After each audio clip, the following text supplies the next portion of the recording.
presentation by the Charles H. Wright Museum of African American History, opening minds and changing lives through the exploration and celebration of African American history and culture.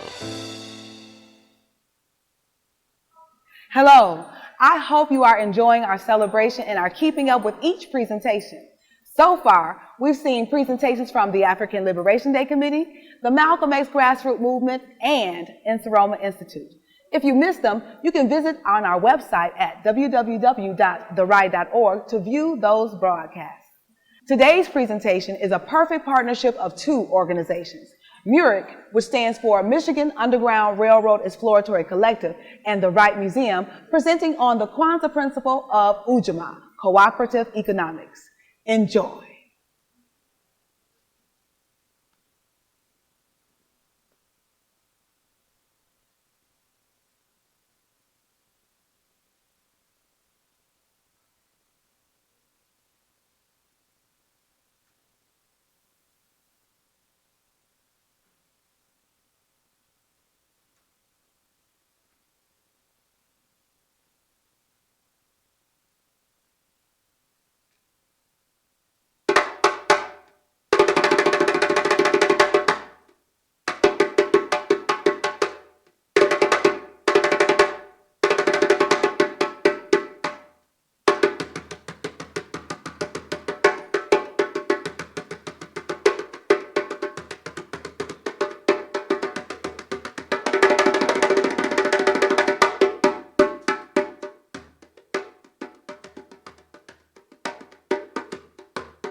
relax and enjoy. Most of all, we're here for mood music for you to get out there and go and see some of those vendors if you would like. Ujimaa is cooperative economics. Cooperative economics. Dr. Karenga wanted us to be able to support each other and each other's business. So if you leave, we're not going to be offended, but we're going to keep the music going. So we started us off with a drum call, and we hope you put your hands together and not sit there like candles in the canary.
So I want you to bring in something for both Ujimaa and the new year.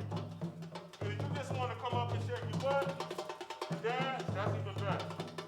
If you want to come up and dance with us, come on up. We'll dance with you. But Kwanzaa is participatory. Like I said, we're good that the candles don't jump out of Canara, but we want the people to come out of here. So don't sit there like the candles in the Canara. Especially if you live. So come on. Come on up and enjoy this. Come on.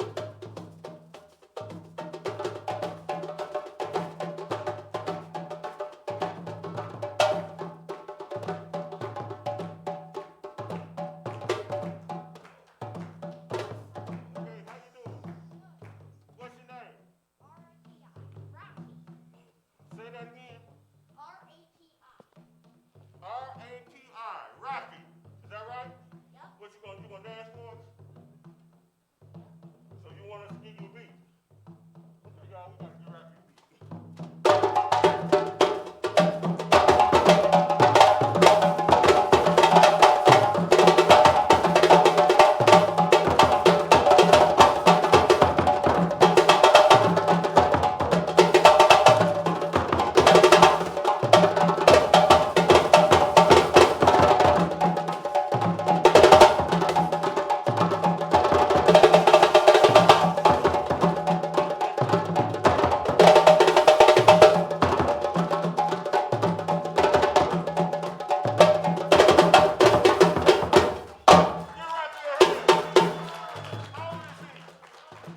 Rocky, how old are you? What's your age?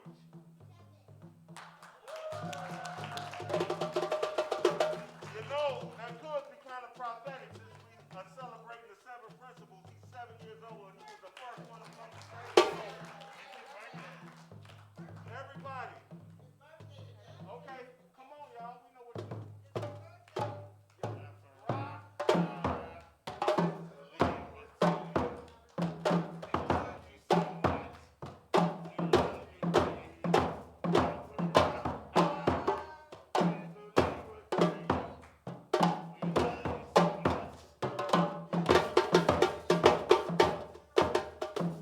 Happy birthday, Rocky. And many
break, we just gonna sit down, play a rhythm.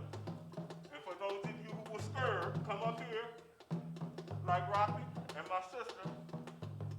We want you to just kind of move in your seats and stuff. Okay? Now, if you start feeling it up there, you want to come up here? Come on up.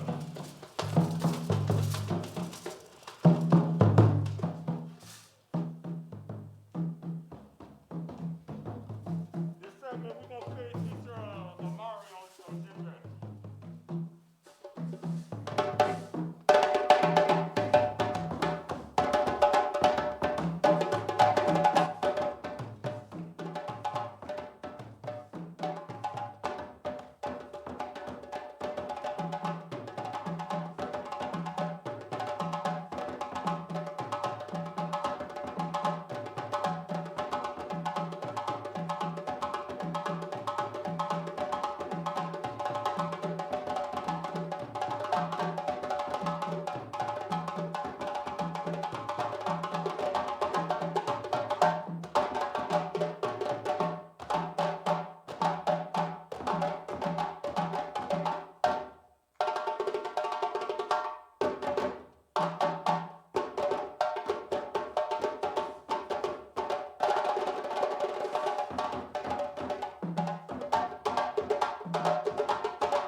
like that.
We hope you enjoyed it. And if you did not enjoy it, I have the number of a few physicians you might want to see because obviously something didn't wake up. But if you did enjoy it, like I said, we're pretty much done with our set, and we want the organizers to give us some direction as to what you want us to do. Are people going to come down? We need to have a. We're going to clear this out right here. Yeah, we need to drum for them to come down. Oh, you want a procession? Okay. We don't have to go up there, do we? Okay. Is the procession ready? Doom's got to move back behind.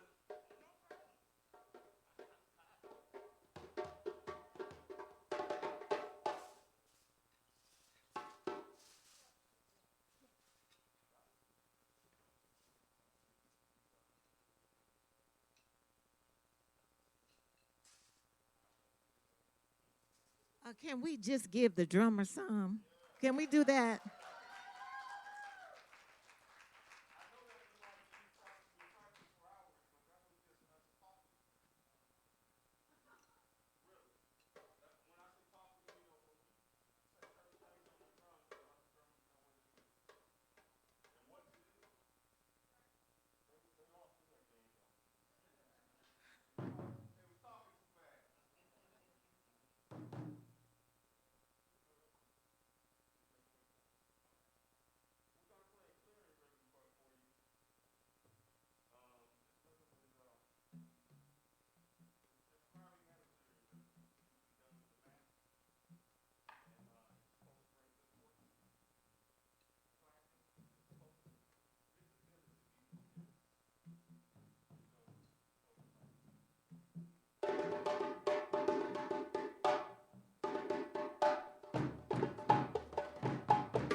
Ladies and gentlemen, I introduce you to the elements of existence. Fire.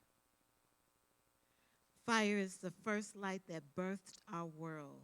The light of the fire also symbolizes the knowledge of when we as people emerged from the darkness. Always go towards the light in life.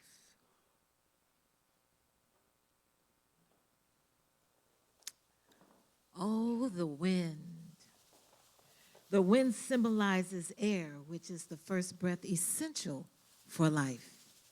We must clear the air and breathe deeply to fill our earthly beings in the purity of the heavens.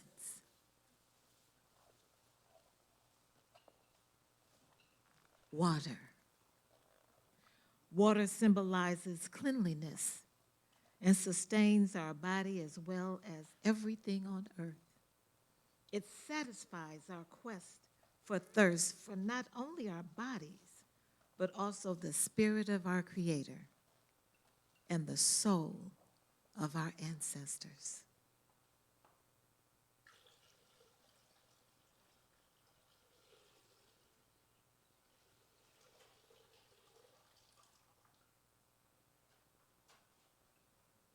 The earth. The earth is our home. We not only walk on it, but the elements are also contained in our DNA.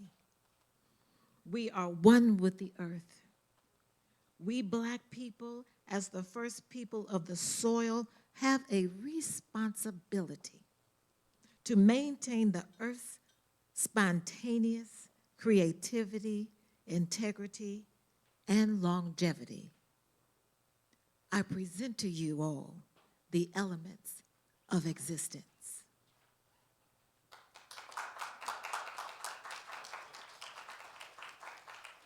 And now, to present the ceremony of libation and the lighting of the Kwanzaa candles, I present to you Sister Nubia.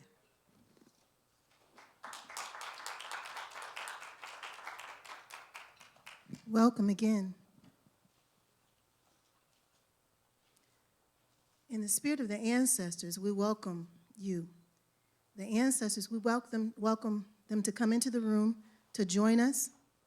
And when they go, we're going to ask that they don't take anyone of us back with them. We also will say Ashe or Insa after I pause for a little bit. Can you say Insa? Ashe? Either one of those is fine. They're from two different cultures, but all of it is African, so it's all okay. And if you just want to say, hey, you can do that too.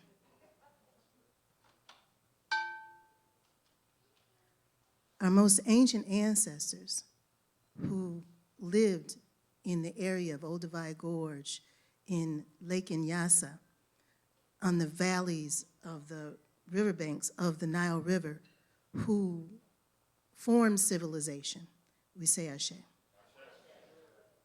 To our ancestors who created all that we know as humanity, that contributed to the world in so many ways. Everything that we know as civilization came from our ancestors in the Nile Valley. We say Ashe. To the creators of mathematics, to education, to university level learning, to charting the stars, we say Ashe. To those ancestors that flowed through the many generations and brought us to where we are today, who ended up traveling throughout Africa, throughout the world, who started humanity, who started the human race, and ended up on the shores, as fate would have it, of the western shores of Africa in our ancestors today. We say Ashe.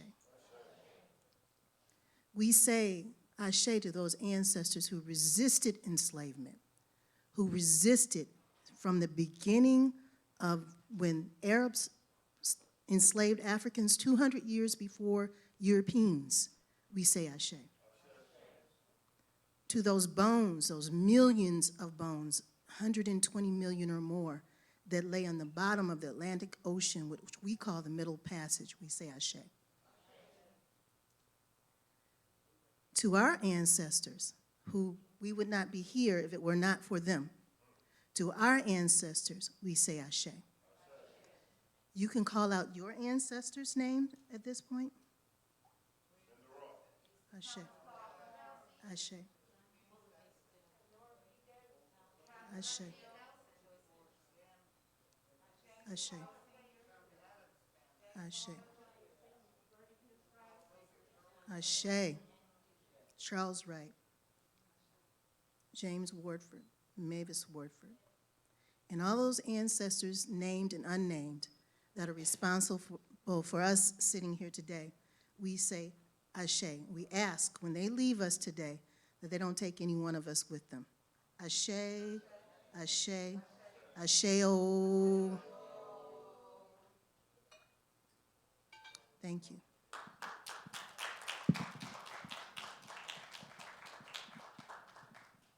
At this time, we're doing the ritual of the candle lighting ceremony with Sister Elizabeth, who is going to do the honors. Sister Elizabeth Cooper, who's going to do the honors of lighting the candles for us today.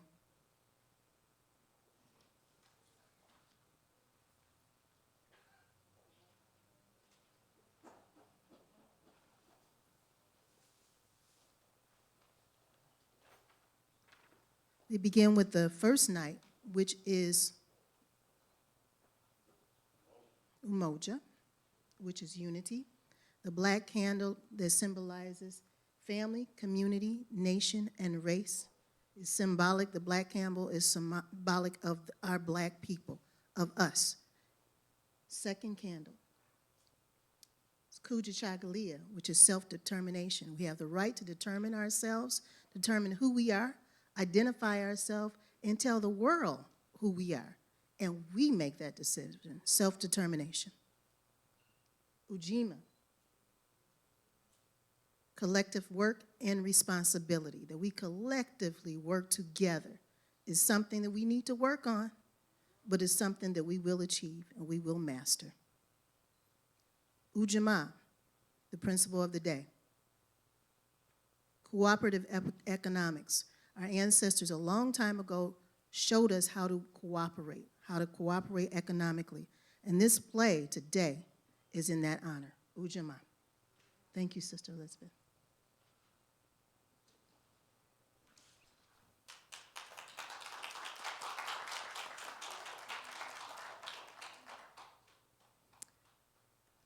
Welcome again. My name is Sister Nubia Wardford. I'm the Vice Chair of Archaeology for the Michigan Underground Railroad Exploratory Committee. And the play today is a fictional story, if I could say the word, about the Underground Railroad, the people who primarily worked on along the Detroit River, who were instrumental in bringing these people here from all places that were enslaved. And we do know that Michigan had enslavement, so there were people here that were working, that were formerly enslaved, that were working with them. And two major players in that were instrumental. And then there were other people, that women and men. This story is not told, so I really want to thank the director, Yolanda Jack, and for directing this and doing this for us, because this is a story that is not told a lot. And we also want to thank the writer of this play. The first play, she says she's written since she was a little girl, and the playwright and historian, Sharon Sexton, if you can give them a hand.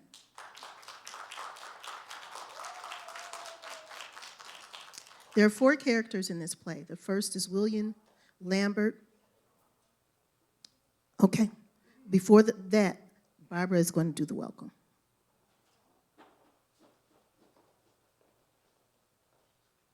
Thank you, Sister Nubia. Habaragani. Ujimaa is a wonderful day. Welcome to the Charles H. Wright Museum of African American History Family. I am Yolanda Jack. I am your manager for community engagement here at the museum, and I'm so happy to greet you all in the spirit of Kwanzaa, with the spirit in the history infusing Ujimaa today. I'm so excited. So on behalf of the Charles H. Wright Museum, our staff, our board of directors, our leadership, and all of the men and women who work here, all the way down to me, I want to say thank you for visiting us here personally, and for those of us who are visiting digitally, thank you all for spending some time with us this evening, and I hope you get a chance to visit and see our other presentations, not only those who have passed, but those that are upcoming tomorrow and beyond. Thank you again so much for visiting us here at the Charles H. Wright Museum. Get connected to us. We are connected to you. And on my behalf, I'm going to bring, as a member of MURC, my leader, not only the Barbara K. Smith and Sharon Sexton, who are the executive leaders of this organization. We're so proud to have this membership, this organization be an auxiliary of the museum, having a way to connect the history, the people, to the organization itself, and then take that out into the community. This is really what we're hoping to do, and we're really hoping to get your support and your help to keep that energy out and bring it out, and not let this history die, but to really help it grow and be embedded in our community, in our bones, in our DNA, the way it really is, but to remember it and know it and acknowledge it. So please help me welcome to the stage Ms. Barbara K. Smith, Dr. Barbara K. Smith.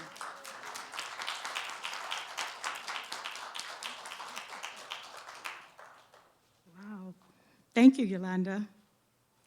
And you know what? Oh, thank you. What energy. I'm going to float on her energy this evening.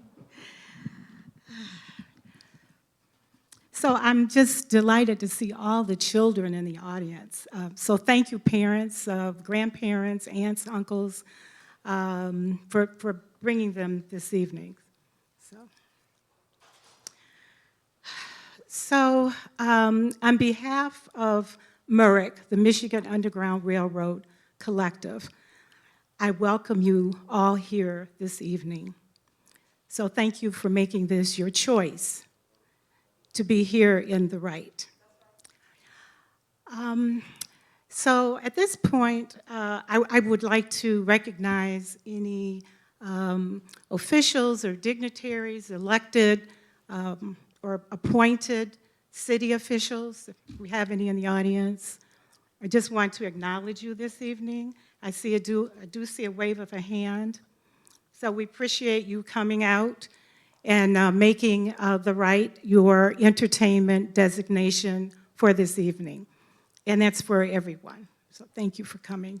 You had choices that you could have made, but you made the right choice tonight.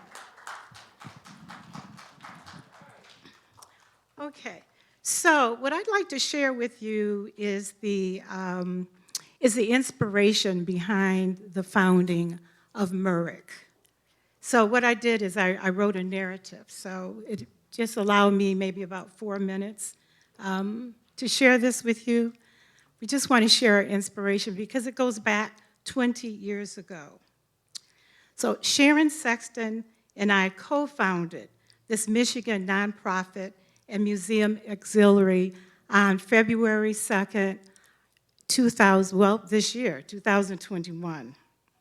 However, the inspiration began 20 years ago in 2001 during the 300th birthday celebration of the city of Detroit, which had activities for the French residents and of Michigan, and also those in Ontario, the Francophone population in various parts of Ontario. Yet many citizens, including Detroit's African American communities, were not in the spirit to celebrate the invasion of Antoine Cadillac, who brought several enslaved Africans with him to provide for his needs and services.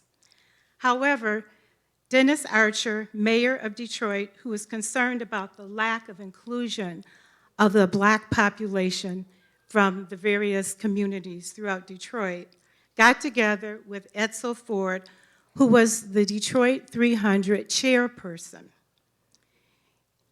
I should say he was, the event chair. He was the top man, Edsel Ford. And it was decided, quote, give the African American citizens what they want. So Archer selected Maud Lyon, an experienced city administrator, to be our liaison and our support.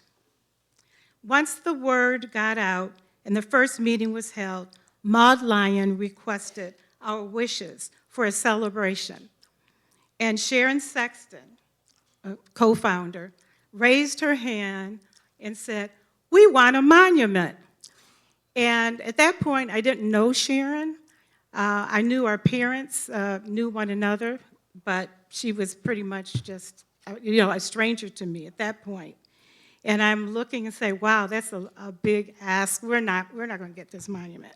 And then there was a pause, and she said, yeah, and we want one for Windsor, too.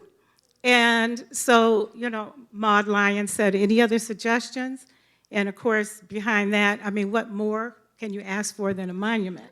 So, an international memorial to the Underground Railroad became a reality with Edward, we call him Ed Wright, as our selected sculptor, as we enjoyed a memorable and soul-stirring unveiling event. There wasn't a dry eye in the house. Fast forwarding to this year, we discovered, along with the board of directors, that the Gateway of Freedom Monument was damaged. We took photos of the devastation and shared them with Ed Wright, who was deeply dismayed and advised us against having a celebration that would bring the public to the monument. And he stated, well, actually, we were on the phone with him, and he stated, please don't bring the public to the monument. We don't want them celebrating a damaged monument. So, of course, we did adhere to his advice. We were really deeply disappointed because we had all of these ideas. But anyway, instead, we pivoted to community awareness and engagement, and mostly focusing on the preservation. Merck acknowledges the support of Rochelle Riley, Director of Arts and Culture for the City of Detroit, and the Downtown Development Authority, with meetings led by Director Melinda Jensen. So we had a lot of support by the city's nonprofit towards repairing the monument, and that is still in progress, the repairs. They're moving slowly, but it's happening, so we're pleased about that. So why are you here this evening? During a November board meeting, we all still had a longing in our hearts for a celebration, even though we couldn't celebrate at the site of the monument, the Gateway to Freedom. We wanted some sort of a celebration. So Sharon Sexton, again, during the meeting, spoke up and said, hey, let's write a play. And then Yolanda Jack, being an actress, said, yeah, that's a great idea. And me sometimes being a little bit of a skeptic, oh, wow, we don't have enough time to this. This is what I'm thinking. We don't have the resources. Who will the actors be? But then as they kept talking, I said, okay, yeah, it was sounding better and better. So yes, that's a great idea, as Yolanda said, and I agree, it's a great idea. In closing, Murex is so honored to be a partner host with the Wright for this fourth night of Kwanzaa, Cooperative Economics, Ujimaa. Thank you.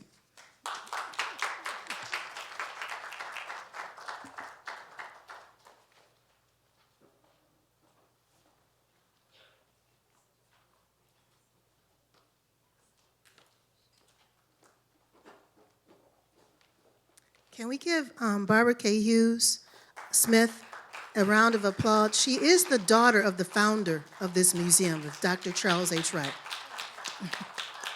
Needs to be acknowledged. Again, the fictitious play that was written by Ms. Sexton and directed by Yolanda Jack is what is going to be presented today. The story of the Underground Railroad, the story of how these people got here and the many decisions and challenges that they made. And this meeting really highlights a really excellent point in history. A meeting like this could have happened, we don't know. But the imagination sometimes goes close to reality, and we really think that something like this happened at some point. Some of the two key members of the Underground Railroad were William Lambert and Georges D. Baptiste. William Lambert, during his time in Detroit, was the Black Underground Railroad's legal expert, and on this night assembles the participants for tonight's meeting. Lambert was the secretary of the Black Underground Railroad operation from Detroit, named the African American Mysteries. the order of the men of oppression. To get into this society, just to give you a little background, they had to bring someone from enslavement to freedom to Detroit. That was your initiation. So these brothers were serious. The Mysteries operation claimed to have assisted 40,000 freedom seekers, having safe houses throughout the countryside from Louisiana to Canada, including on Southern Plantation. Lambert was also the founder of Detroit's Colored Vigilant Society that protected Detroit's black population with armed patrols in the streets and rescued victims from slave catchers. In addition, Lambert was a co-founder of St. Matthew's Episcopal Church in Detroit, which is one of the 3 black churches in the city that also served the Underground Railroad safe houses.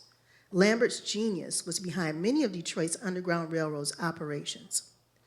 He helped to create practices and brought together many of the Underground Railroad agents who operated out of Detroit from the 1840s through the Civil War.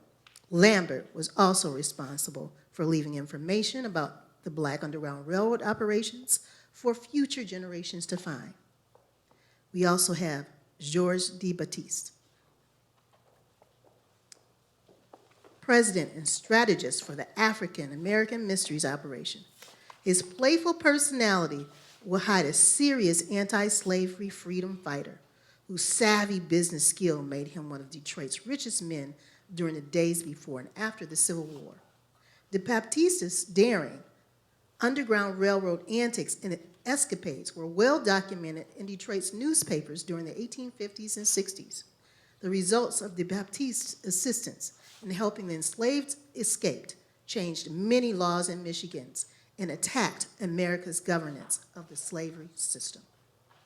Sojourner Truth, born Isabella Bumfrey in 1797, this former enslaved person escaped her situation in Squattakill, New York, to become one of America's most popular abolitionists. Miss Truth relocated to Michigan in the late 1850s and was one of Michigan's most effective anti-slavery voices. After settling in Battle Creek, she told her autobiography and sold her autobiography and picture to raise money for her many charity activities. Miss Truth became one of Detroit's favorite anti-slavery speakers and was invited frequently to Detroit to lecture in front of both black and white audiences about the hated institution that kept human beings in bondage in the United States. Mary Elizabeth Bibb Carey, widow of assassinated newspaper publisher and black abolitionist Henry Bibb. Mary continued his anti-slavery activities and publications, the voice of the fugitive, to become formidable spokesperson for the black race during America's enslavement period. Mrs. Bibb was the first black woman journalist who operated from Windsor, Canada, collecting freedom seeker stories, publishing them in her anti-slavery newspaper, and then distributing them, the paper, in the United States and Canada among the growing literate black community. Mary Bibb later married Isaac N. Carey in Canada.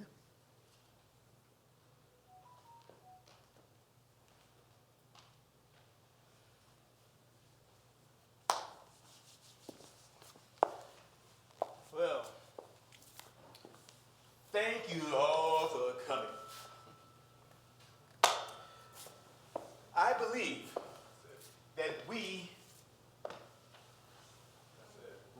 should leave our people in the future a map on how they can succeed, how they can take care of themselves, a map on how they can work together. Most of all, a map on how they can have economic cooperation between one another in a country that does not recognize their worth. The Baptiste, now I know you must get back on the trail. Cargo is coming in just a few minutes according to my watch.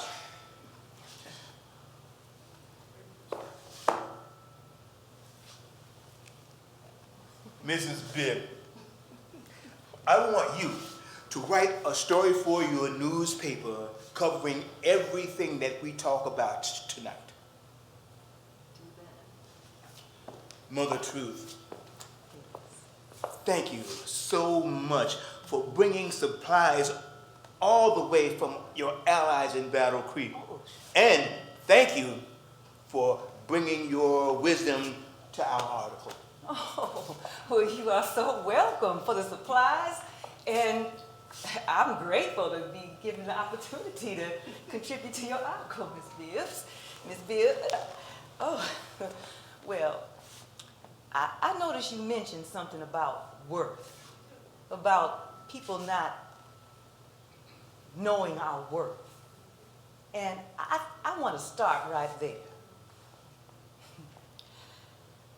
We all have value. We have value. I had to recognize that when I stole myself away out of my horrible situation that I was born into. Yeah, I had to work with that. And if the whites wanted me to stay in that situation, that meant I had value. One day I looked in the mirror. I looked at all 6 feet of me. I looked at my black skin. I looked at my kinky hair. Now, some say I'm not good looking.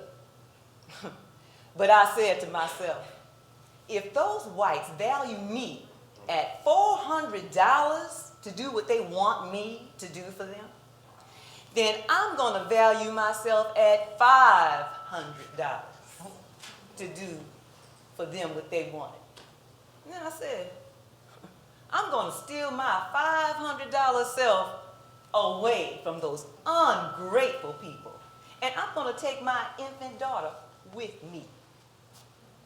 I'm going to find myself some people who can appreciate me for who I am. And these people pay me what I think I'm worth. Now,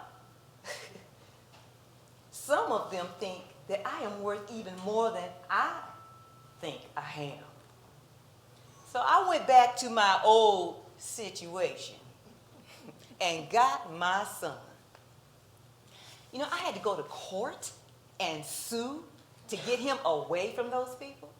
And I was the very first person ever to do that in the state of New York. Yes, a black woman suing a white man and winning. Sometimes you can't be afraid to be the first, especially if you have a child that's in that. And my son, he had value even as a child. And now he is living in freedom. And he's valued as a human being today. Yes. See, now you preaching real good there, Mother Truth. Oh, yeah. It's like when I'm down south, right, and I get the opportunity to speak with some of our unfortunate brothers and sisters that are still in bondage. Oh, yeah. I have to convince them that they're valuable. I mean, otherwise, why would the white man use chains and whips to hold them? That's what I'm saying. And then, when they do get the presence of mind to leave that situation, they remember that they only have the clothes on their backs and the knowledge in their heads. That's what's me. And then they come up here to Detroit, or they make their homes over in Canada, and they are surprised to discover that people are willing to pay them for their skills. I mean, something as simple as the knowledge to plant a seed that will grow into the food that will feed the nation. Or something more complex, like learning how to manipulate the metal to make the tools that we use, or the decorative items that we see around. You can do all that. See, every last one of them has skills that somebody wants to exploit. You know. We just got to teach them how to exploit those skills for themselves. Yes. That's right. That is so true. It's true. And when the freedom seekers, when they first touched this soil, many of them are broken. They've only known one way of life. They've been told what to do. and when to do it. They're given what to wear. They're only fed leftovers after the others have filled their bellies. Now, although they are free when they get here, they don't know what to do with that freedom. We have to pull it out of them as to what they did when they were in the South. And many are embarrassed to say that they worked in the field or in the kitchen. But that's only until they recognize their own worth. For example, perhaps they were the best picker, and they were able to pile up the thickest bale of cotton or the tallest stack of sugar cane. Once they realize that they have those kinds of values, then they have a better understanding of their own services, and they realize why those services are now sorely missed. They understand better about why they are wanted back in their old jobs. But what we do is we work with them. All those newly freed men and women, we work with them in terms of whatever they know when they get here to Detroit, and we use that as a basis on what they can or cannot do. People who have similar skills, we introduce them. And what they can do is many times they will form a business together. Think about masons. Masons can make bricks, and then they build buildings, and then a business together. Think about it like that. Or you have cooks. Cooks will put together their culinary skills, and they can open a restaurant. My own business, my tailor shop. I have employed many seamstresses and cloth cutters. I've employed some of the best of them that are now found in the state of Michigan. I am amazed at the sewing skills of some of these people and the way that they are able to use those special talents. They use those special talents to increase their own personal worth. Yes, exactly, Mr. Lambert. Like, I am always finding new cooks and waiters and bakers and sellers that are going to work at my catering business or even my bakery shop. See, they put together these new mixes of foods, right? From all different parts of the South. I'm talking about, like, they'll take the spices from Louisiana and the bourbon from Kentucky and make it into this sauce that they're going to put on the beef that they're going to get from Texas. And my customers, they love that mix of flavors because it's something they can't get nowhere else.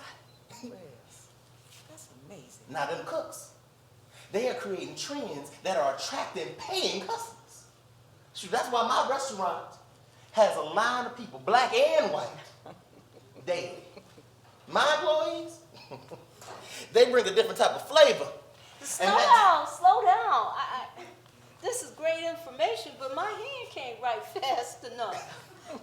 You know, too, we should say something about the women who are left out of the conversation because we're supposed to be at home taking care of the babies, but all of us don't have that luxury.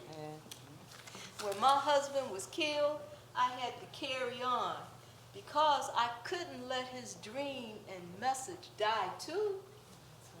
You all helped me keep it together by being supportive and helping me to rebuild my husband's newspaper and printing company. Although I now operate in Canada, live in Canada, I couldn't do it without people in both countries. They buy the newspapers even when the people that get them can't even read it. Like me. You, business owners, brought ads that attracted shoppers to your enterprises, and I, in turn, support the community by providing information and space in the paper to publish your activities for the cause. We all have to work together to succeed. Oh, true. Teach, sister. we also must know our own worth and our own value. Like, when I realized that people wanted to hear my story, well, I dictated my book then to be written down so that people could read my ideas, read my words.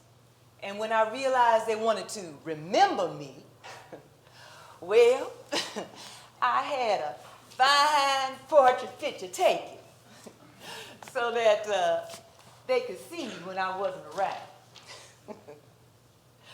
Yeah, and I put together, I sold my autobiography and I sold my picture. And I used the funds I made to finance my abolitionist projects. And then for those people who could afford my fee, well, they paid for my appearances.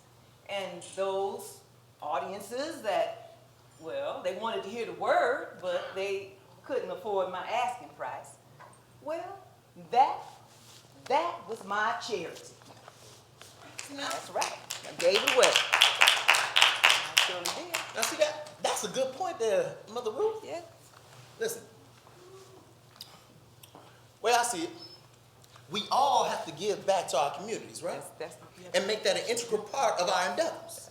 I mean, I could never have been successful in transporting that precious cargo without the cooperation of others along the way. I mean, I'm talking from spreading the word through the system to transporting that precious cargo discreetly from station to station, and even teaching them and educating them for their own success. See, a lot of people had to come together and cooperate, sometimes not even obviously, so that we could have a positive outcome. You know, that reminds me of what happened back in '33, back when we helped the Blackburns escape to Toronto. That was our first major save of a couple that was about to be ripped away from our freedom and taken to the pits of hell. Every black person in Detroit helped with that escape. Either they helped with it or they refused to tell the authorities anything about it. The whites in town, they retaliated by not trading goods with us, or they refused to sell us any products for 5 long years. Us black people, we had to band together. We diversified our needs. Every family took the responsibility to learn a trade, build a business, or to study for a profession. You know, we got so good at it that even the white people started to break their own restrictions so that they could buy our products. Either that or they wanted to hire our people because of their specialties. Isn't that something? That is really something. And now, look at us in Detroit. We have a city within a city that supplies its own day-to-day needs. Now we don't need the whites to survive. If you think about it, we don't need them, not at all. We have everything that we need in our own community. Many of the new residents that come up from the South, many of them, you know, they don't even have to interact with whites. They are amazed to see that black people are able to create a world where they can survive happily. All they have to do is believe in hard work. Oh, yes. dream for a better future. Recognize what your talents are. And don't let anyone stop you. That's right.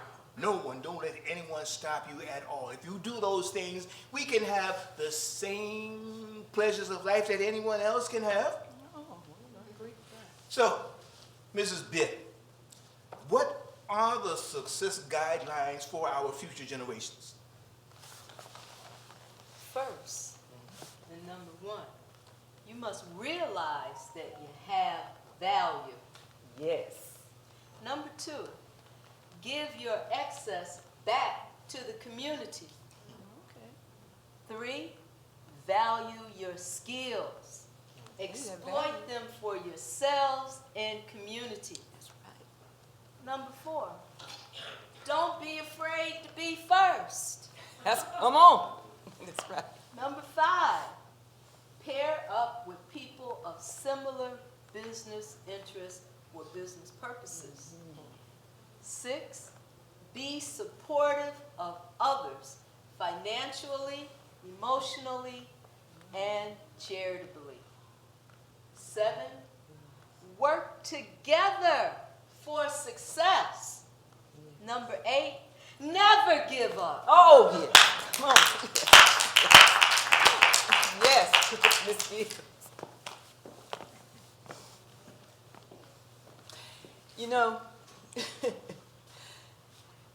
we must step out into freedom, whether we want to or not. Right about it, you right about it. Well, listen, I gotta go. I gotta go. Oh. Thank you all for your wisdom. Yeah. I've got some good information here, and I hope the future takes heed. Well, we got to step out whether we want to or not. So I guess we must do it with confidence.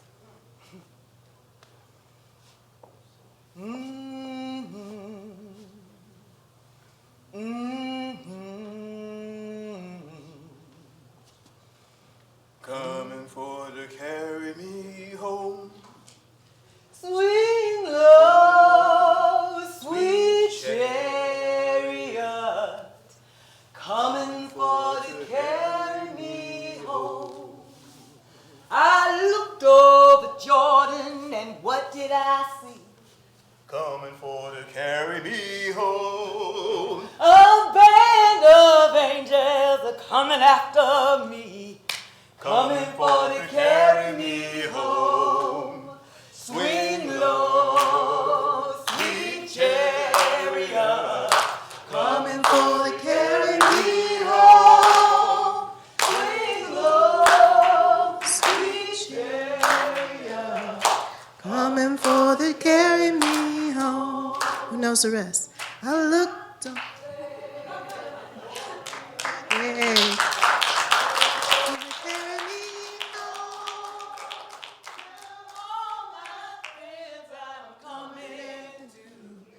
coming for to carry me home. Swing low, sweet chariot, coming for to carry me home. Swing low, sweet chariot, coming for to carry me home.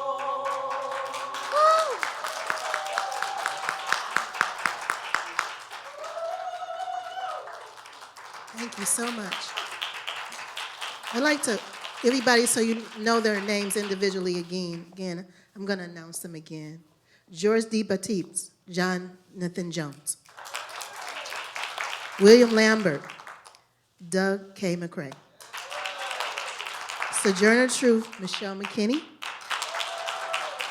Mary Bibb, Jatu Gray. Thank you so much. And you know they had less than a month to learn this. This is excellent. I think actors really do a good job. Actors really do a good job.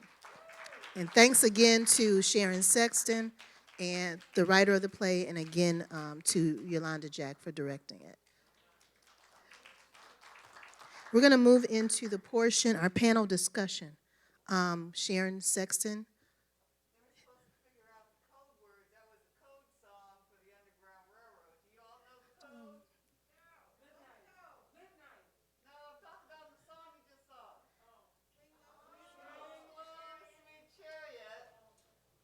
Coming for.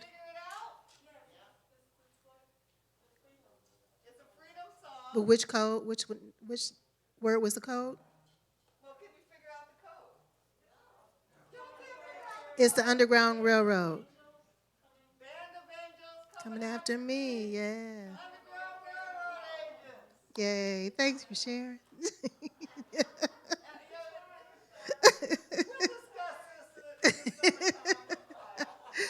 Okay, well, have a seat on stage. It's time for your panel discussion, ma'am.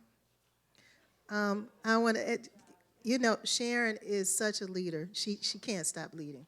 And I don't know, you know what, have all of you all seen the Underground Railroad statue that's on Hart Platte, that's on the Riverwalk?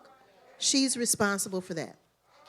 And the mate that it points to across from Canada, she's just like she took over just then, that's how that statue got there. All right, so that we really got to thank Sharon for that. On our panel is Ujimaa Jordan. I'd like to take this time to give him a warm congratulations for being the first appointed Detroit historian, the first newly appointed Detroit historian. He has a long history of African-centered education, educating our youth. He has Black Scrolls study tours, which he takes people all around the city of Detroit, sharing the history passionately.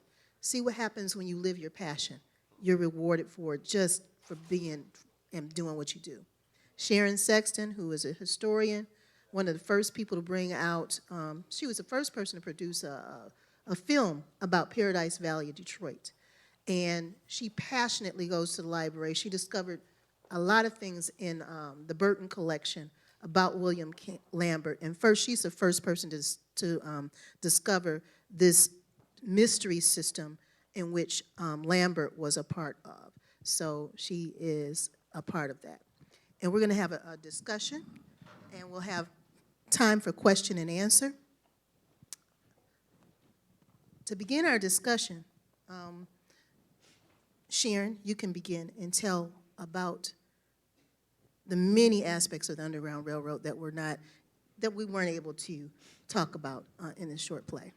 Okay, I hope you don't mind if I take off my mask. I am vaccinated and boosted, and I take a spray, and I do the vitamin D, so hopefully I am definitely immune against this virus. My computer is in the process of trying to come up, but if I can have the display on the back, please.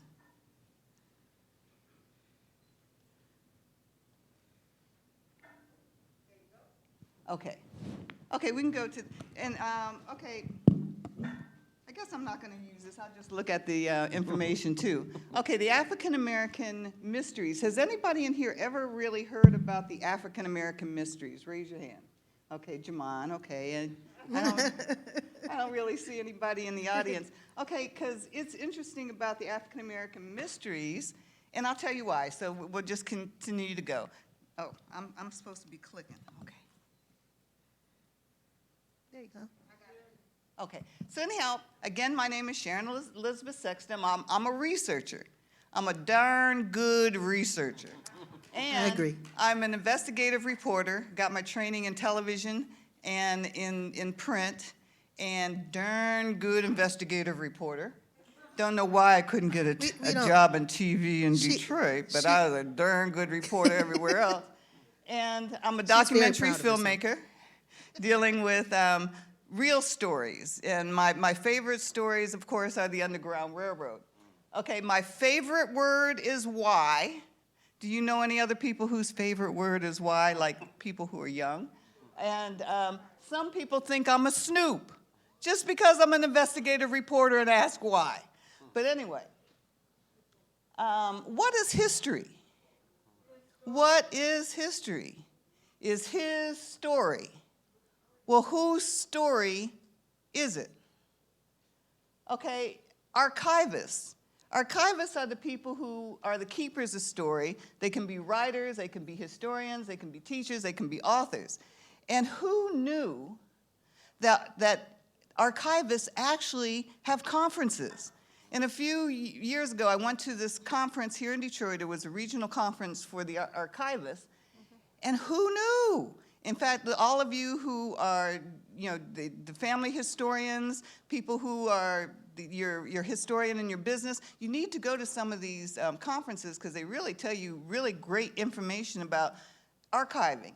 However, some of these people, especially the ones who are in corporations, they're finding some of the information that they're supposed to archive questionable, especially when it comes to people of color and when it comes to women. So somebody asked, well, what do we do when we find this information? So what do you mean questionable, Sharon? Questionable, like past racist activities, sexist activities within the corporation. And these are big corporations. So they asked, well, what do we do? And somebody said, claim it and spin it. Okay, so what do you mean by that? Okay, do you remember last January 6th, there was an incident at the Capitol, and some people saw it different ways, okay? And then a few months later, it started being reinterpreted. Some people, when it first started, thought it was a riot. Now it's being interpreted as people who are exercising their constitutional rights. That's the spin. So we understand what the spin is, okay. So determine what is important, and these people, the archivists, they determine what is kept. So let's say you have a business and you've done all these activities. You can't keep all these activities, so you have to throw some of them out, and you keep some of them. What do you throw out and what do you keep? These people are the ones who make that determination. Okay, so in the past, many who justify their story just change the facts. If the facts of history are uncomfortable, claim it, say it happened, then spin it. Make it work for your own purposes. And that basically, folks, is what has happened to our history. Okay, in Detroit, the city archives are kept in the Burton Collection, which is in the main library on Woodward. And a few years ago, I was determined to train future historians. So I had a group of young people. We went to the Burton Collection. Hopefully we will do it again this summer if there's an interest. But anyhow, I was training young people, and they do bring a lot to the table. I'm up here, I used to actually handwrite the information out of the newspapers. The kids now are scanning that stuff. I said, ooh, something new, something fast, wow. So they were very helpful in helping me discover even new information about the research I've been doing for the last 30 years. So anyhow, so beware of your history, not written by people you don't know. It may be spun, okay? Okay, so I choose to believe William Lambert's telling of his times. William Lambert is my story guide. Truly, I think he is a spirit who comes and guides me through all this. Lambert was in Detroit in 1833 during the Blackburn escape. A lot of people don't realize that. They think he didn't come until he was 40 in the 1840s, but he was actually here for the Blackburn escape. Now, I don't know if you realize it, but Black history pays. It just doesn't pay Black people to tell Black history. Now, there are white people, or I'm going to say there are not Black people who have found the gold mine in Black history. And one time, your mom was here. We were sitting right, you know what I'm going to tell. We were sitting right over there, and there was a gentleman here, written a book on Black. The Detroit Black people in the Underground Railroad. So he didn't mention the African-American history. So I raised my hand, said, excuse me, could you tell me about African-American mysteries, please? And he told me that they didn't exist. So I said, excuse me, but William Lambert in his very famous article explained it. And then he told me that my hero, William Lambert, was nothing but an old man who was just talking stuff. Am I not right? Because he was sitting next to me, and I couldn't believe it. I couldn't believe it. And then all of a sudden, I was running down the steps, and I jumped on this man, and I started beating him. And when I came out of my delusion, he was still talking. And so I said, "Excuse me, but William Lambert said," and then he repeated that William Lambert was nothing but an old man in this article that was very much what I depended on for my research. And then I said, but the African American mysteries, they did that. But he said, "Prove it." He said, "What to me?" He said, "Prove it." So this is part of the proof. Because I had put my research away 20-some years ago after the monument was put up because there was such craziness. It all becomes very political, our African American history, and I wasn't going to participate in it. So I put all my stuff in the closet, locked it up. This man made me get my research back out. Okay, so anyhow, William Lambert was here. A lot of people say he wasn't here. Okay, this is information dealing with the Blackburn escape back June 19th, 1833. Riot and outrage. And I know everybody in here knows about the Blackburn escape, so I'm not going to explain it. But William Lambert was here when that happened. And you can see my very bad red mark there. But this is from a couple of days after the Blackburn escape. And Lambert was already organizing people. But he wasn't there, Sharon, so how could he? Oh, he was here. But the secret is he was 13. Right. So these Underground Railroad agents started when they were 13. And the other little interesting thing about the Blackburn event, all of them were teenagers and their parents. Teenagers. So the Underground Railroad people, and then these individuals, they stayed with it for 30 years. So they started as teenagers and they ended up as old men. Okay, so Lambert was here. Excuse me? Oh, okay. Now, when I do my research, I deal with empirical research. So the empirical research is the original source of information. I don't read other people's work because most of it's wrong. So I just go to the original, and these are the different directories that I went to for tonight's information. And I do admit, 20-some years ago, I was obsessed. Absolutely obsessed because I had never heard of this information. And here it was all laid out in newspapers and et cetera. I said, how is this here and nobody knows about it? So I got obsessed and I went through every doggone directory in the Burton collection and I wrote down every black person's name. Not only their name, where they lived, and what they did. So anyhow, these are some of the books I went through. And when you're researching this information, going through these books, the black people in these books are noted. You see where it says colored behind William Monroe, and you spell his name M-U-N-R-O-E, not M-O-N-R-O-E. That's just a technical thing that's crazy in my head. And then William Lambert over here, it says colored, C-O-L. Over here, this is George D. Baptiste. Now, he was light-skinned, and when the people went to get these directories, they would personally talk to folks. And you know how white folks are. If they look at you and they see you're brown, then you're black. If they look at you and they don't know, they might not say that you're black. So in some cases, William or George D. Baptiste, he passed. Not that he wanted to, but the people didn't know. And in some of these books, when he was at work, he was a white man because they didn't put anything next to his name. When he was at home, all of a sudden he became colored. So it was just interesting. I guess this is that Semitic, what's the racism that they say doesn't exist? Systemic. Oh, this is I can't even say it. Systemic.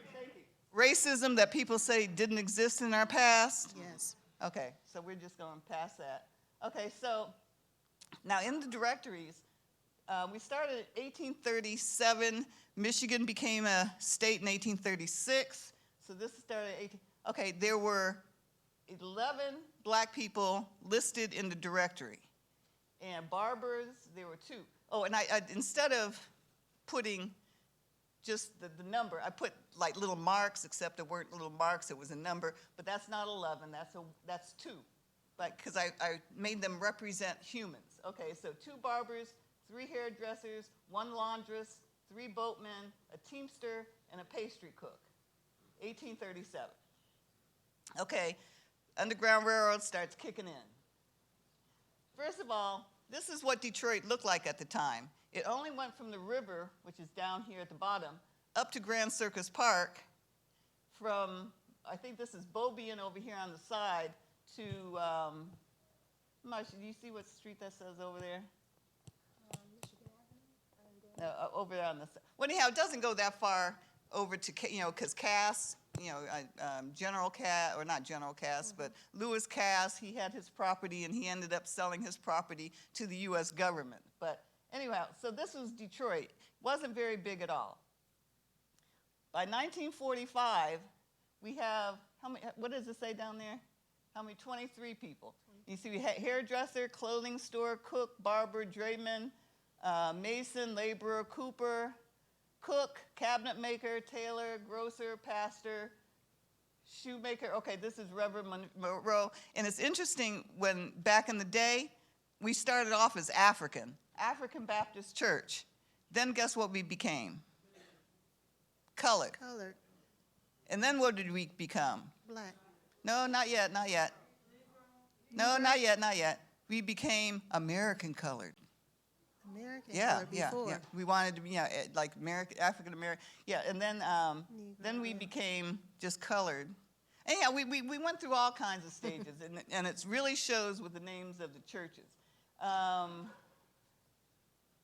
Okay, also we had, what does it say there where it says George Tucker? What is, I can't see. Warm and cold bath. Yeah, what is Warm and it? cold baths. What is, Warm and cold baths. yeah, so we had a brother here who had a bath company, okay? Nobody ever tells you that. We're supposed to be, I guess, serving people. All right, so now we go to 1850. Events in history, the Fugitive Slave Act is in force. All of a sudden, we got 5 barbers, clerk, D. Baptiste, he's listed in the book as Baptiste G.D. That's supposed to be George D. Baptiste. You see, we're getting more and more people. How many, what's the total? 29. Next 1852, you see more folks coming, 45 folks. I'm not going to read all of them.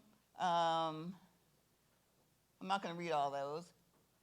1843 to 44, all of a sudden we're getting a whole lot more barbers, cooks, no occupation.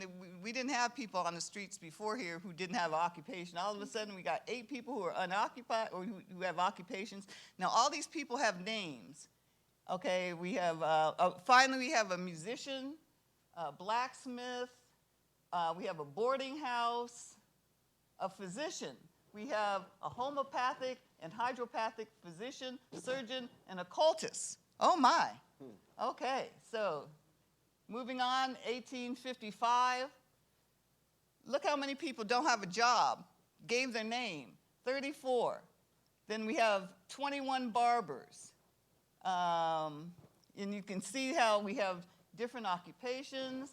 We now have a total of 86 people who would give their name to the person getting this information, because don't forget that slave catchers can read too, and all they have to do is get the directory and they know where you live. Okay, so then, this is Detroit. By the time we get to about 1862, you see it's spread out quite a bit. I don't know if you can really see it, but most of it's still around the river, but it is spreading out a little bit. Okay, 1862, basically the events in history, the Civil War started. It did start June, didn't it? 1861? April 1861. April, okay, I need to change that. Okay, also the last Underground Railroad passenger who was known to come through Detroit went through in March of 1862. Look at a huckster. No listings, 27, laborers, 34, plasterers, cooks, barbers, widow, washwoman. I have to keep on going. Okay, we have engineers. In fact, Adam Binga, who is related to our own barber over there, one of your cousins, Adam Binga, was an engineer. We had 5 engineers. We had firemen. We had 3 firemen. We even had one on a fireboat out in the river. We have an Indian doctor, another physician, musicians, we still have more. And this is finally, we have 290 people by 1862 who have moved into Detroit, making a wonderful place. We even had the first Philharmonic Orchestra were Africans, the Africans, okay? So this is what Detroit, Black Detroit in 1862 did. These are people who moved here.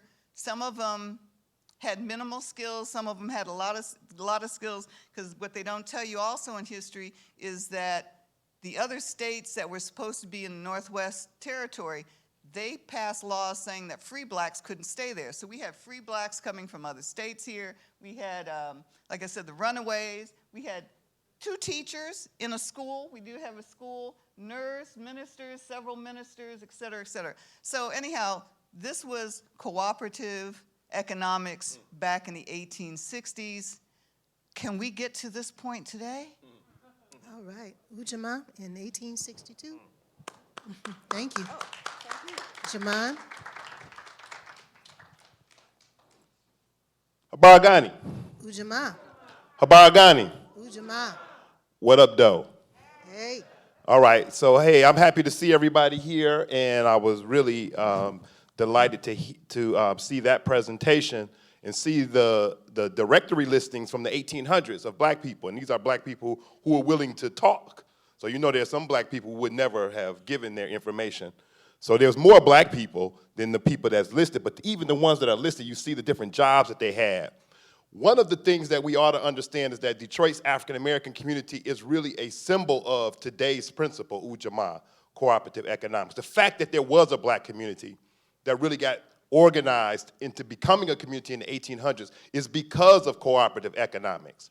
So you've already heard about the Blackburn Rebellion, the Blackburn Uprising to free Thornton and Lucy Blackburn. Now, I'm not going to tell the whole story either.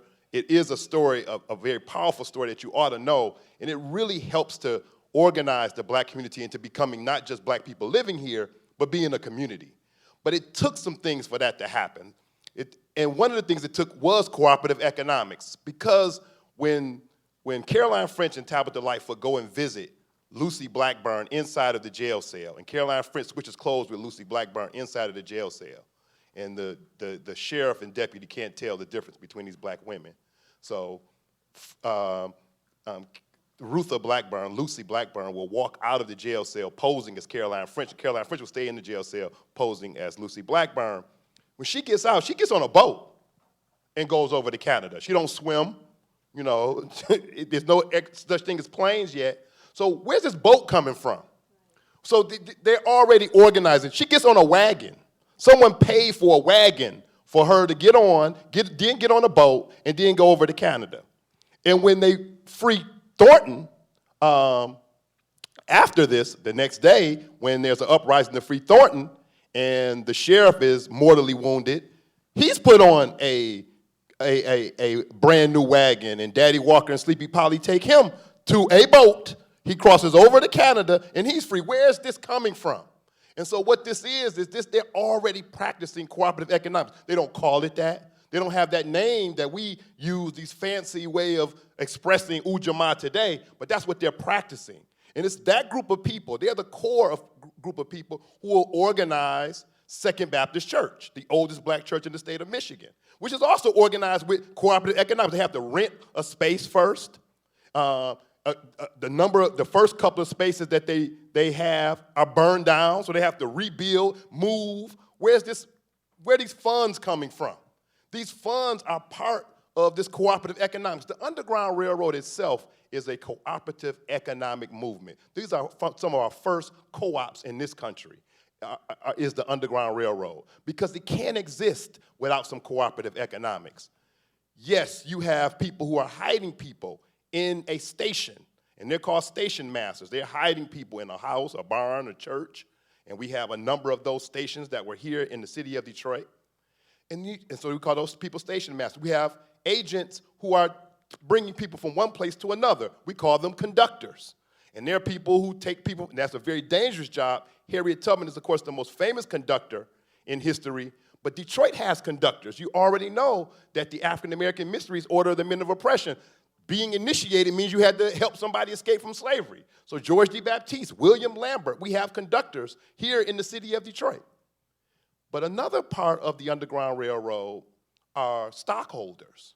And these are people who use part of their own resources, their own wealth, their own funds to get supplies, horses, wagons, food, water, clothing, all of the things that are necessary to make this thing successful. These are stockholders on the Underground Railroad. George D. Baptiste is a stockholder on the Underground Railroad. If you saw the movie Harriet, you saw William Steele. So he's in Pennsylvania. He's a stockholder in Pennsylvania. Wealthy black man is financing all of the work that's going on through his section of the Underground Railroad. But what about Detroit? Detroit had people just like William Steele. And you met them in the play, George D. Baptiste, William Lambert. There were others, but those are two of them. And they're doing those same kinds of things. And this is a cooperative economic movement. They're raising the funds. They're using the funds to create institutions like Second Baptist Church, Bethel AME, and St. Matthew's, but also to finance this freedom movement and to finance the fighting against slave catchers who are coming in and out of the city of Detroit to capture people and take them back down south. So this is nothing new. The idea of co-ops, maybe using the term cooperative economics might be new, but the idea, this practice already existed. It helped create the black community in the city of Detroit. And so out of Second Baptist, we'll get our first black school. The first school for black people in the city of Detroit was in Second Baptist. Well, where are the funds for the teachers? Where are the funds to educate these children coming from? They're not coming from the city or the state. They're not coming from tax funds. They're coming from the people themselves. They're cooperatively financing their own schools. And when they fight to be able to go to the public schools, the ward schools that exist in the city of Detroit, guess what has to happen there? There has to be a lawsuit. Well, who's financing this lawsuit? Well, Fannie Richards is a member of Second Baptist Church and is a school teacher. She's one of the people who's financing the lawsuit to overturn segregation in Detroit public schools. Workman versus Board of Detroit. 1869. And this will go to the Michigan Supreme Court in 1869, 85 years before Brown versus Board of Education. And this lawsuit will overturn, at least legally in the courtroom, segregation in Detroit public schools. Now, it won't be fully practiced, but on paper, by law, in the court, Detroit ended segregated schools in 1869 and opened its first integrated public school in 1871, Everett Elementary, where Fannie Richards would teach. She taught in total for 50 years and retired in 1922.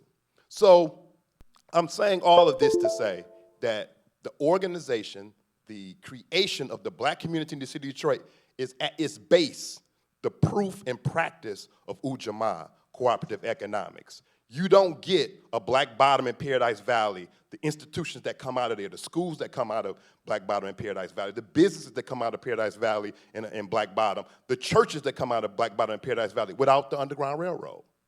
But you don't get the Underground Railroad without this idea of working cooperatively to free people and to create the institution that will help other people get free after you're no longer here.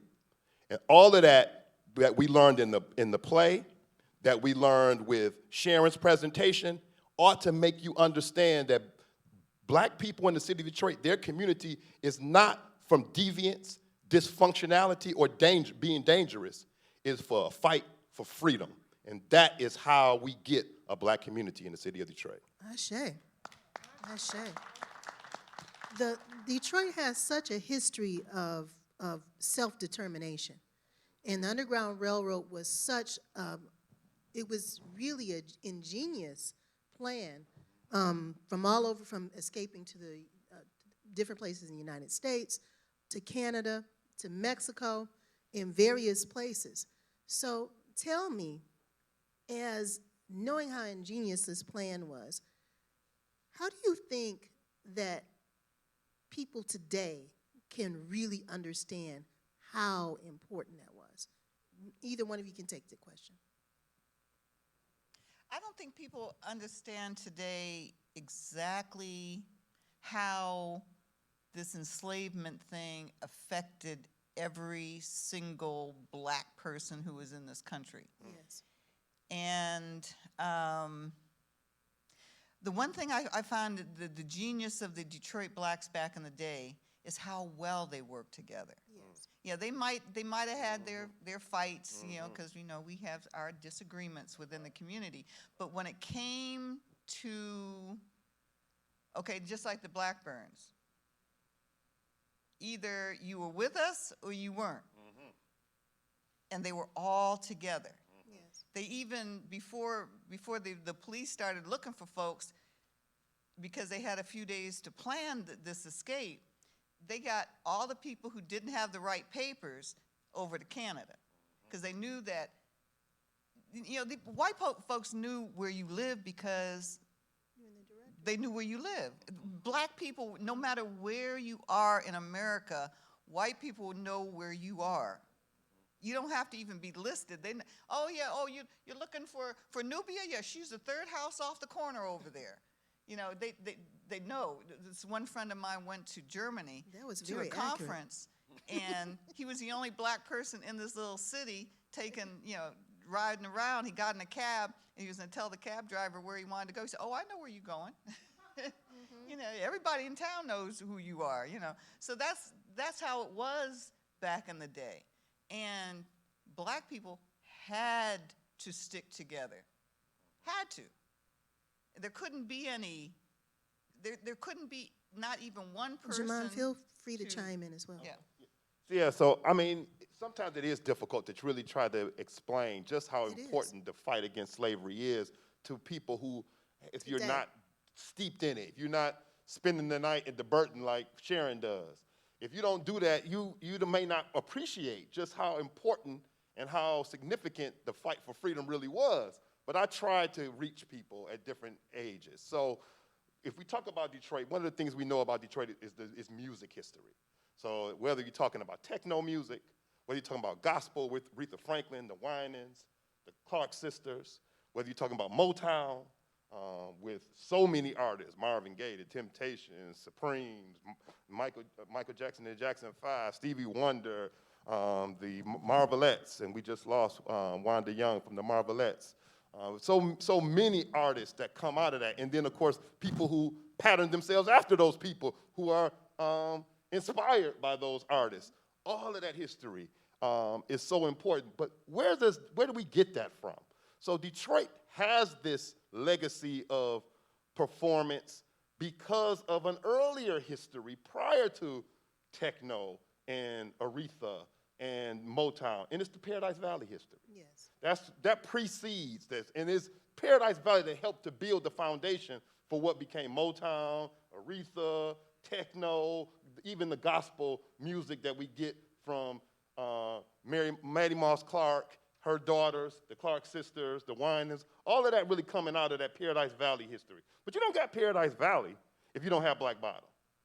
And so the reason we have this black business district in the area where the Lions dress up and look like they play football, and where the Tigers play baseball, the reason why that area had this rich center of African-American businesses is because there's a residential district just south of it where black people live, many of whom are coming from the South. Some of whom are already there, but they're joined by thousands of people who came from the South during the Great Migration. And those two cultures merged. Black people have been here since the 1800s, and then a new group of black people came in the early 1900s and then again during World War II. And so all these cultures they're joining together, using their resources to start their own businesses, again, cooperative economics. And so now you got Paradise Valley because you got Black Bottom. But why do you have all these black people centered in Black Bottom? Well, of course, one part of it is housing segregation. Black people can't live everywhere they want to in the city of Detroit. But the other part of it is black people have built institutions in Black Bottom. So there are things there for black people when they come to the city of Detroit. There's schools there. There's churches there. There's businesses there. There are people who you know who left earlier than you who told you this is where you're going to live. You can live right down the street from me on Hastings, or right down the street from me on Lafayette, or right down the street from me on Orleans or Dubois. You right down the street from me on Shane. And so now you're living in the area where you know people or where people who you know people. Right. And so you got Black Bottom, that's how you got Paradise Valley. You got Paradise Valley, that's how you got Motown and Aretha. That's right. But how do you get Black Bottom? Because you had black people who started institutions in the 1800s who were part of the fight for freedom. And so you have to link all of this. This is all one history. You just have to make it plain for people to see that. This is all one history. When you're talking about Motown, you're talking about the Underground Railroad. You just don't know that you're talking about the Underground Railroad. When you're talking about Aretha Franklin at New Bethel, when it was on Hastings before it moved to Linwood, you're talking about Hastings connected to Paradise Valley, connected to Black Bottom, connected to the Underground Railroad. All of this history is one history. Detroit's history is all connected. We have to make the connections for the people who can't see it. Thank you. Excellent. And we want to take some questions from the audience because we don't have very much time. Is there anyone who has a question? You can come forth. I'll share the microphone with you. Any questions from the audience? Any comments? Yes. I think I can talk about it now. Okay. Hey, Annie.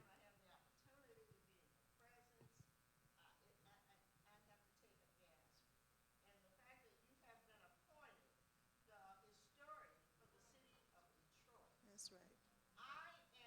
I know, well, I believe I know the history that you just expressed today. But how do you address the history of the city? All right. You get my understanding? Oh, yes. So being the official historian for the city of Detroit, my job is I want to say it's twofold, but it's really manyfold. But I try to make it as simple as possible. I try to keep it simple. And one of the ways is there's stories that have already been told. We all know that Henry Ford started his Model T plant and building cars on a moving assembly line in the early 1900s. We know that story. So that's a story that's been told. And that helps makes Detroit a major city, the auto industry, because the other auto companies will also begin to make cars using the moving assembly line. They will hire thousands of people. Henry Ford will offer $5 a day. They have to compete with him. So we know that helps to make Detroit a major city. We know that story. We've heard that story, all right? We've heard the story of Detroit being the arsenal of democracy and creating war material for the federal government during World War II. This is a story that's been told. I still have to tell that story. So I'm the historian for the city of Detroit. I got to tell that story too. But it is a story that's pretty much known. But there's these other stories that are not as well known. So I see the most important part of my job is to tell the stories that haven't been told. I will retell those stories that's been told. But my real, and what I call the most significant part of my job is to tell the stories that haven't been told and to link those stories that have been told to these stories that haven't been told so that you can't talk about Henry Ford without talking about the thousands of black people that came to the city of Detroit and put his business on the map. So we won't be talking about Henry Ford in a vacuum. We'll be talking about Henry Ford who borrowed money from Ebenezer Baptist Church, which is the child of Bethel AME, and borrowed money from Second Baptist Church to start his business. So we'll be connecting these stories that were untold to the stories that were told. And it's so important for these perspectives to come from a black perspective. Unless the story is not going to, if the lion and the hunter tell the story, right. The hunter tells the story is going to be different from the lion. That's right. So it's very important for it to come from black perspectives. Any other questions?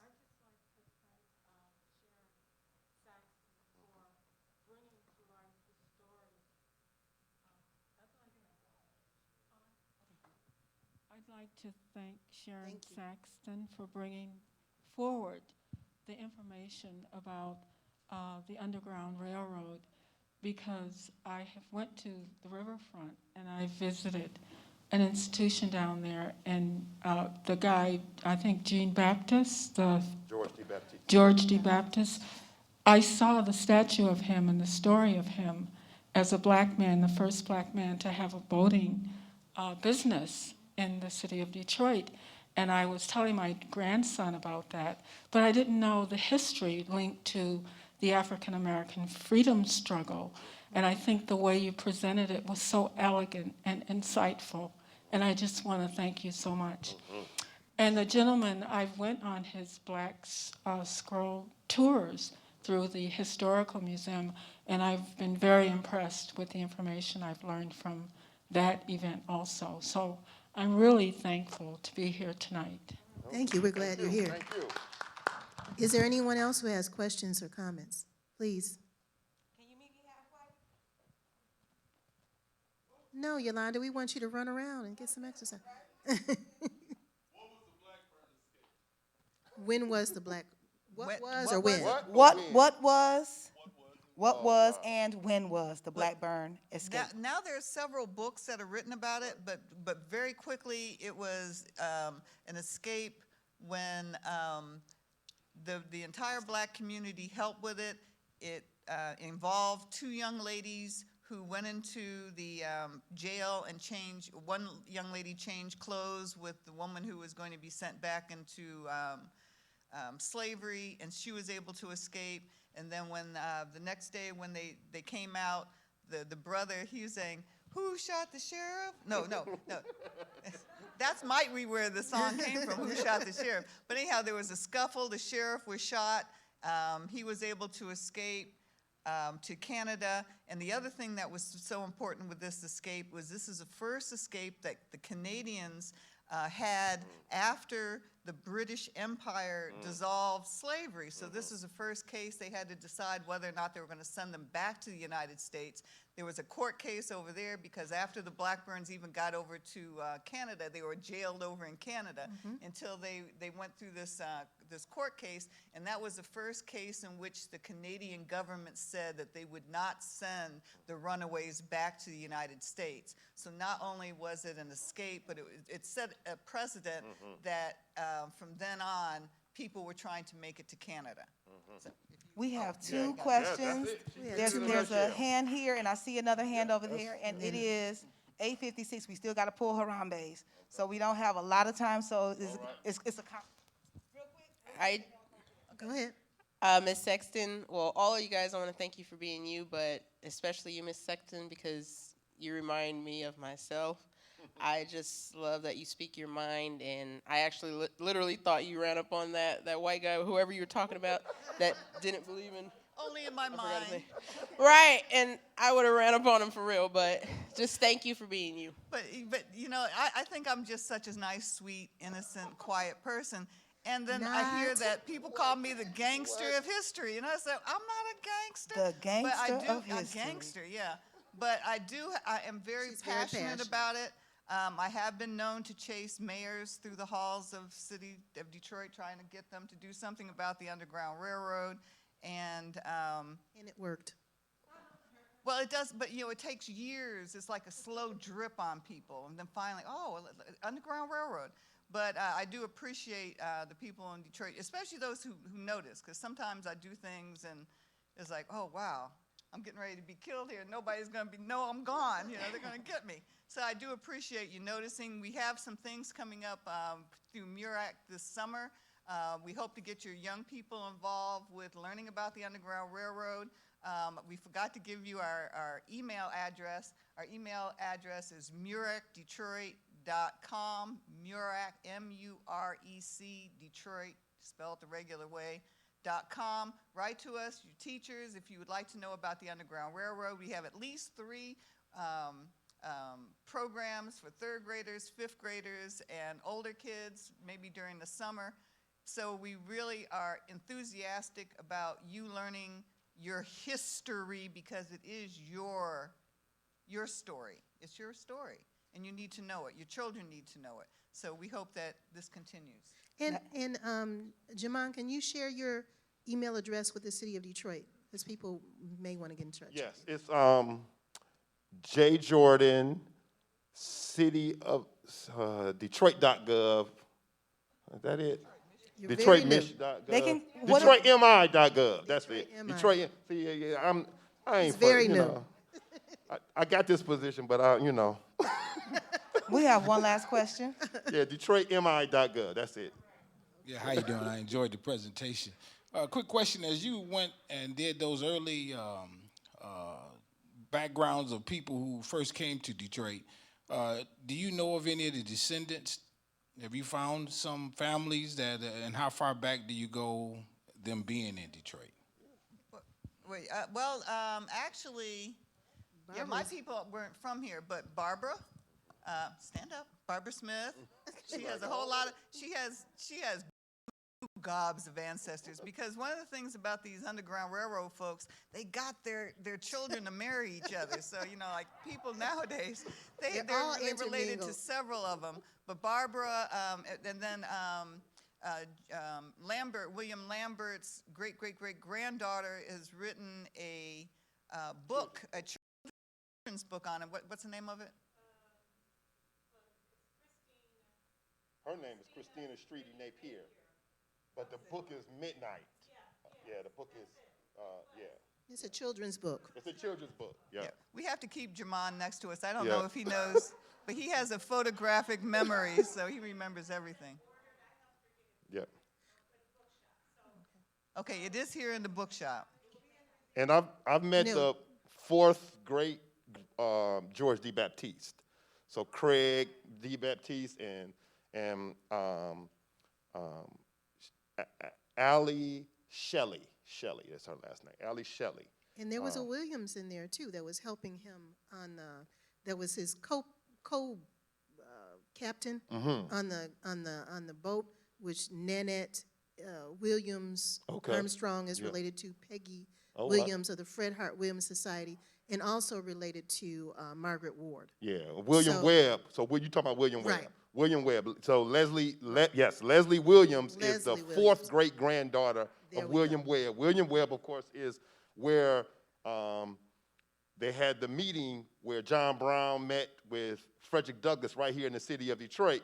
But who's at that meeting are the people we've been talking about all night. Thank you. We got to wrap this up. Yep. We thank you so much for joining us. Please write down Muric's contact information and join the museum. Become a member of the museum that presents these wonderful programs. Thank you so much. Thank you. Okay, we need to do the 7 Harambes. We pull together. At the end of Kwanzaa, we always, we come together, you stand up, and you pull together. So we do the 7 Harambes, and you hold the last one as long as possible. So let's count them, because I always mess up the count. Okay? Harambe. Harambe. Harambe. Harambe. Harambe. Harambe. Harambe.